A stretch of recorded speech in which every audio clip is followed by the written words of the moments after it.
So I was thinking the other day, right, how, you know how people, like, grow up to like things that they like? Mm. Do you think it's because of where they're based? Like, for example, if you lived in America, you grow up probably liking, like, greasier food, or, like, if you were Parisian, you'd like French food, and blah, blah, blah. So people that don't travel tend to not really like different things if they don't ever get to taste it. But do you think that hinders people in being able to taste something that could potentially be their favourite food ever? Almost definitely. I think that's really, really scary. I don't think it's good. I think it's scary. Well, it's like as you go through your life, like, we might never have met the person that we're going to spend the rest of our lives with. Oh, what, like in terms of a partner? Yeah. I'm just thinking about what if I never discovered tapas? Yeah, like, you just would, if you've never met it, you're not missing it. Yeah, but I think that's sad, because you never really know how fucking good it could be. Like, food-wise, it's just insane. And I was like, damn. Because people could be like, oh, I think burgers are my favourite food. And then maybe 50 years down the line, they try a prawn. And they're like, whoa, I've been missing out. I've been fucking missing out, bro. A prawn. Like, what the fuck? And you would never know, because obviously, like, you wouldn't know, you wouldn't miss it. It's not that big of a deal, but it's kind of sad. Like, I might not have even discovered my favourite food yet because I haven't travelled enough. Yeah. Or even just tried different cuisine. That is mad. It's scary, right? Yeah. There's so many things that you don't even know about. What actually constitutes a buffalo, being a buffalo? And why do we have buffalo wings and buffalo cheese? Because the buffalo wings, buffaloes don't have wings. I would assume that it's the sauce. But I'm assuming the buffalo sauce is nothing to do. Does one milk a buffalo? No. I think that the buffalo sauce was originally created for buffalo meat. Okay. But then it was then added into new contexts by people like, damn, adding it to... this wing would slap. Yeah. Because people are like, oh, these buffalo wings, and I'm like, is that a cut of wing? But you can't have a cut of wing. It's like a shape. It just is, yeah. I fucking love a flat wing. Flat wings are the best. You don't eat chicken wings. Well, I want you to know if you did like them, flat wings are the best. What does that mean? Because you have like the drum wing or the flat wing. Drum wing? Yeah, it's like two different parts of the wing. So you can have a wing together, or you can have a flat wing and a drum wing. Oh, flat wings are so good. Right. They're the ones where you can peel one bone out and then the other one you just... Oh, I've seen you eat them. Yeah. Oh, I would pay extra. If I ordered wings in a restaurant, I'd pay extra for the chef to put that minuscule bit of effort in just to give me the flat wings. Flat wings. Oh, it's so good. Is that... So the drum wing is the muscle that connects, and the flat wing is the bit that extends? I believe so. Like about. I believe so, yeah. I haven't actually really thought about it in that context before. Do you ever think that in a bag there's two of the same wing? I don't know. They must go through a pretty hefty process to get where they are anyway. Do you ever feel sorry for stuff that, like, could get, like, separated? Like, when things are sold in a multi-pack and then they get put in a corner shop and then they're not sold in a multi-pack anymore. And say someone goes in and buys, like, 11 Red Bulls. The 12th Red Bull's just on the shelf, like, what the fuck? Yeah. Like, what the actual fuck? You've just taken me from me. Not only are you gonna, like, consume all of my family, you're gonna leave me. It's like, that's actually torturous. It's very sad. It's like the film Sausage Party. Yeah, actually, that's true. That's a really fucked up film. Yeah, it really is. But even, like,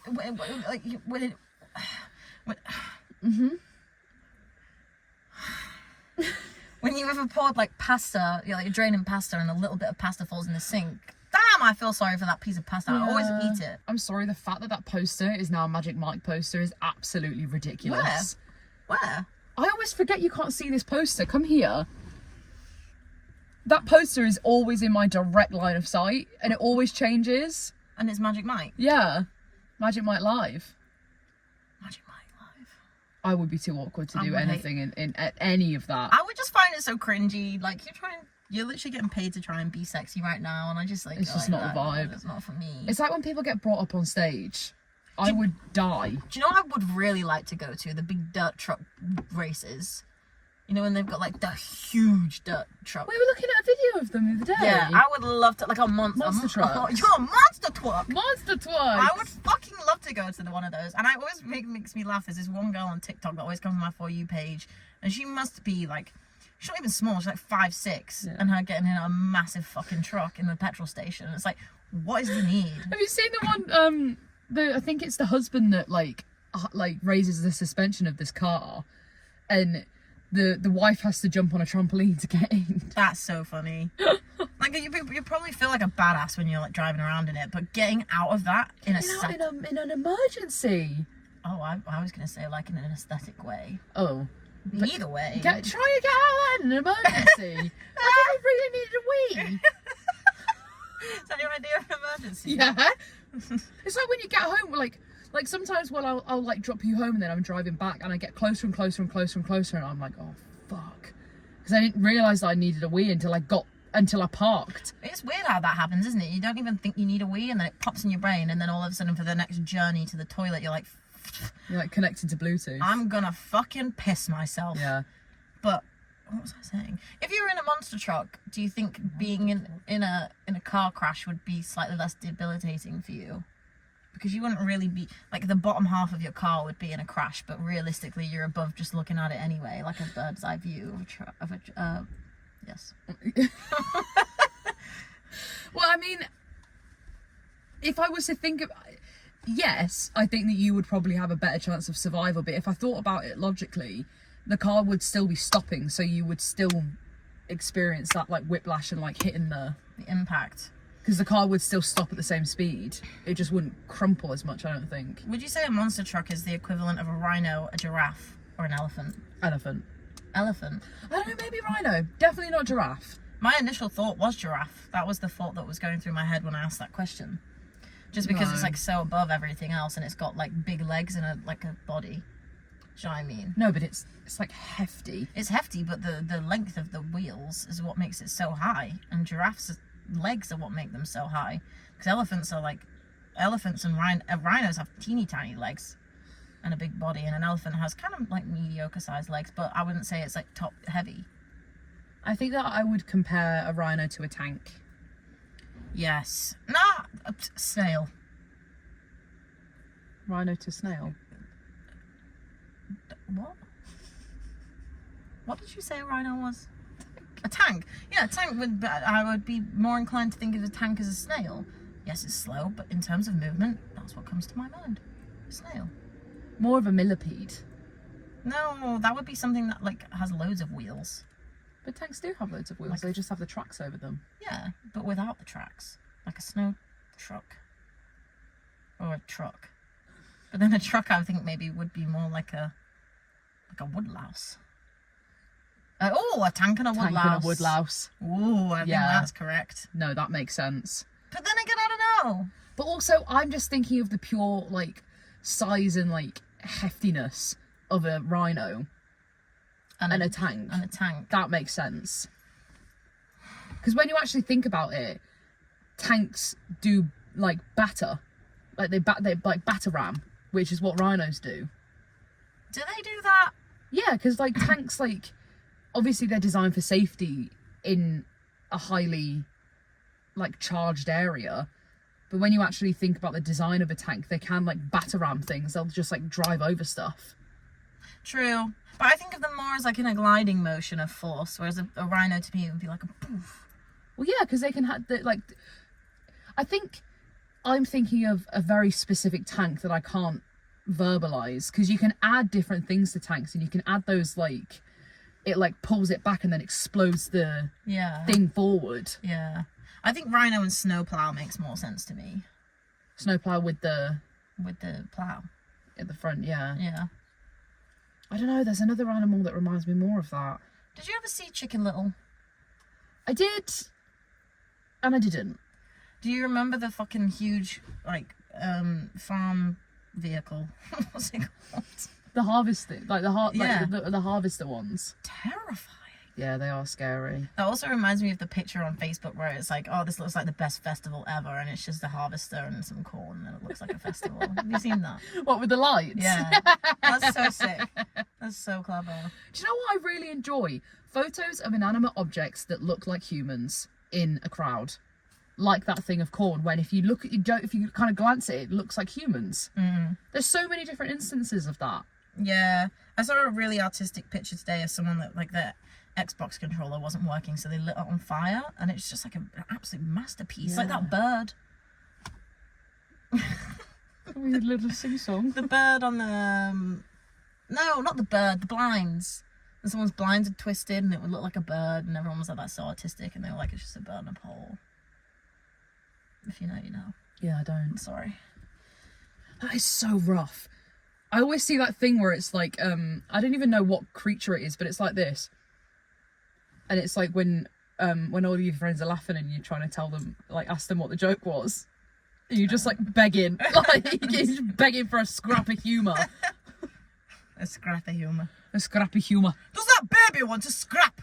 I fucking love that video. I can't find it anywhere. I can find the audio and I can't find the video, and it's so annoying. He had glasses on and a yellow top. Yeah. I remember it so distinctly because he sits up and he goes, "Does that baby want to scrap?" Does that baby want to scrap? It's so good. Do you think people that work in late night chicken shops get like entertained or frustrated by their drunk customers? Or do we get entertained or frustrated?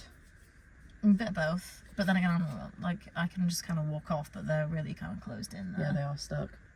And they get like waves of drunk people. I reckon it would be funny for the first couple of months that you work there, and then you just get so sick of it. Yeah. Imagine somebody screaming at you about chicken. But like not screaming at you in an angry way, screaming because they're drunk. Yeah. I guess that would. Hungry, drunk is the worst. I'd be petrified. Yeah. And anytime that anybody talks about a chicken shop and drunk people, instantly I think of that one that we were just talking about in Prism. Dallas chicken in The prison. one opposite. Yeah. So it's just as soon as it closes, the hordes of people coming in and getting chicken off you. Yeah. The thing is, like, I used to tactically leave Prism early to make sure that I wasn't queuing. Did I say Prism chicken? What? Did I say I'd leave Prism chicken early? Tactically leave Prism early to make sure you didn't queue. Okay, good. Why did I didn't even mix the words up, and then I decided to do it Prism after I'd already said it. Did I say Prism chicken? I'd already said it. Isn't that crazy how you can just say something and completely forget what you've said even though it was 2 seconds ago? Yeah, that is insane. And then people can be like, you just said that, and you like point blank do not believe you've said it, but you have. Yeah. I'm not being funny, my memory is that of a very old person. Potentially with a certain... No. It's not good. It's getting worse and worse. Yeah, it's not ideal. I don't know what's happening. Do you know what I said to someone at work the other day? I said, I'm really sorry, I've completely forgotten what you just asked me for. And they looked so offended, and I was like, actually, scratch that. I don't think we should mention that, actually. But I do get really, really offended. Like, I'm working all day. I'm taking beer orders all day, every day. Yeah. If I forgot, at least I admitted it. Yeah. It's like when people say, like, oh no, I've completely forgot what they asked me for. I'm like, there's no shame in going back. You're a human being. Yeah. But it always feels so embarrassing. It feels like I failed. Like when you like, so like I've done it once, right? Because I know that I've got a terrible memory. I've done it once when I've gone over to a table, like a big table. I've really stretched myself, overstretched myself. Across the table. Yeah. Banging splits. Where I've gone over and I've been like, I just haven't taken a pad and pen with me, and they've just said things at me, and I'm like, I have to get back to the till in the shortest possible amount of time, and I'm like, burger, someone steak, says something and you go, ribeye. I'm like, no, don't talk to me. It always makes me laugh, that split-second decision you have to make when you've gone to clear something, and they're like, oh, can we order? And you're like, right, am I going to do it? And you're like, and you've got the plates as well, yeah, and you're like, am I going to be like, let me just get a pad and pen, or am I going to not want to look weak? I'm going to just fucking firm it. You're like, yeah. I go get all the way back, and I'm like, chocolate cake, yeah, my favourite is just like, don't touch it. No, I've got into the habit of like, I really enjoy making people, this sounds really mean, but like I enjoy making people a little bit uncomfortable when they order Twickenham naked ladies. Because some people, they're just bold. You can tell they don't want to say it, so they just say, I have a pint of Twickenham. Yeah. We have other people that are like, oh, can I have a pint of... I'm like, of what? I'm like, of what? Like, come on, say it. say it. And I kind of wish that we sold Knob Creek, the whiskey. Oh. Because actually, no, I wish I could order one, because I would be I would say it with chest. I'd go to the bar and I'd say, I'd like a double knob on the rocks. Or like a neat single knob. That would be really funny to say. I have a neat single knob, please. It actually baffles me a little bit that alcohol brands don't actually play up to that. I think some do. There was a really cool brand that I saw the other day that played on it. I think it was a cider. Yeah. It was like, oh, you don't want to see her in cider or something. I mean, inches is rough enough in certain contexts. Every time it's just that one guy, like, in a group will be like, oh, I'll get 2 inches, please. All right, what you got? It's like peak comedy to them. It really is. Men's comedy really amuses me sometimes because it is just so simple. So simple. Yeah. Like, I know that there are men with very complex, like, they've got complex humor and they're really funny, but men in groups at a bar, especially when they're being served by a woman, so simple.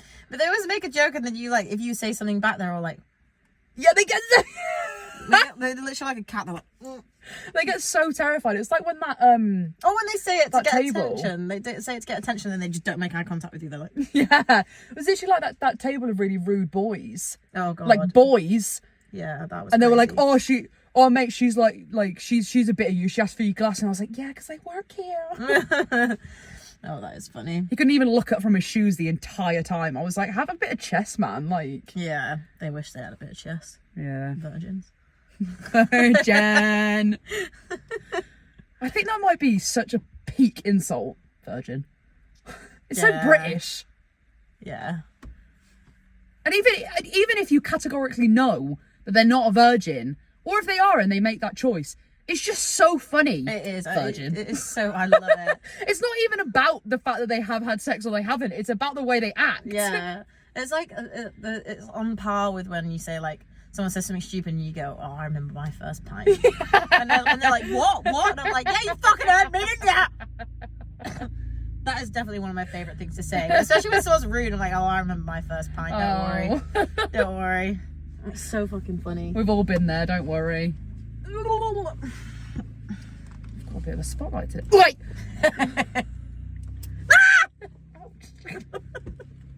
Just stop me fingies. I just did such a scream.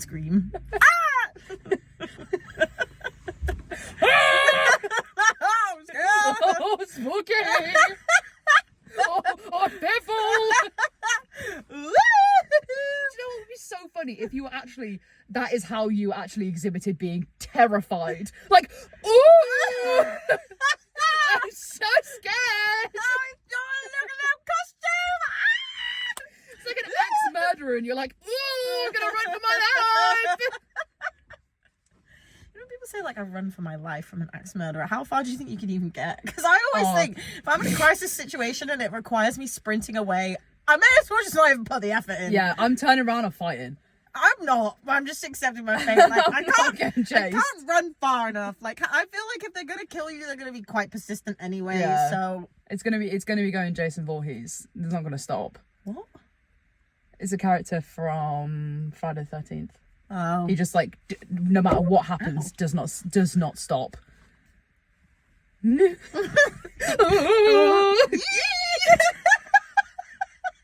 hated that.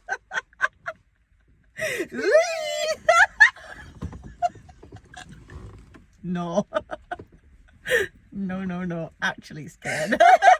Fearful.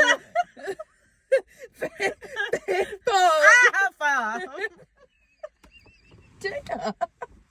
Is that evolutionary?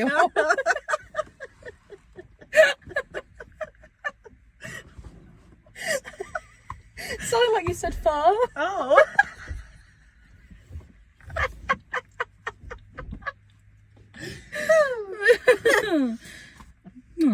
Oh. What a knee slapper. Slapper. Slap. It sounded like I was bat. Fucking hell. Rum. Why did I start like that? Please try to sound with what you did. I don't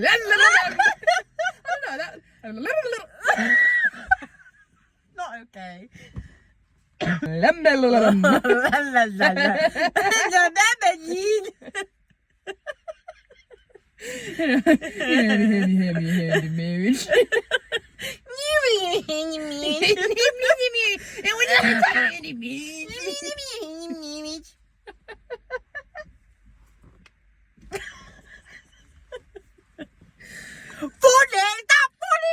Yeah, it really tickled my insides. I like doing that to people as well when they laugh at something they shouldn't be laughing at. Is that funny, yeah? Is that funny? Does it really tickle you? Is that funny? That tickle your fingers? I'm like a bird, I can't fly away.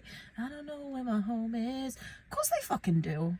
Pigeons always know where they need to go. I don't know where my home is. Load of crap. I think it's that she is likening herself to a bird, but then she personally says, I'm like a bird, I want to fly away like a bird. I don't know where my home is, personally.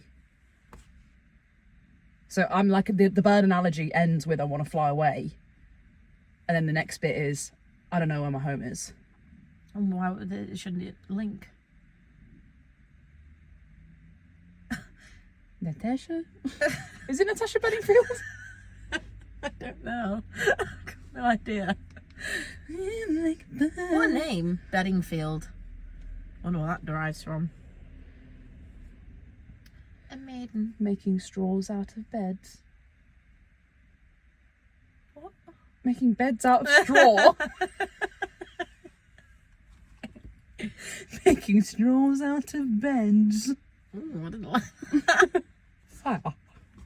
Frightened. Frightened. Lost me glasses!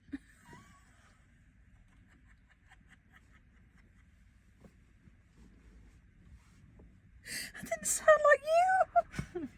It sounded like it came from somewhere else. Oh, really? I think because you were facing the window, it like echoed really weirdly. I've lost me glasses. Imagine if we had echolocation. Oh.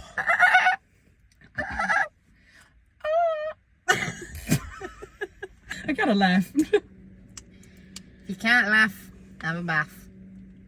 And if you can't cry, become a spy. Wow. Really?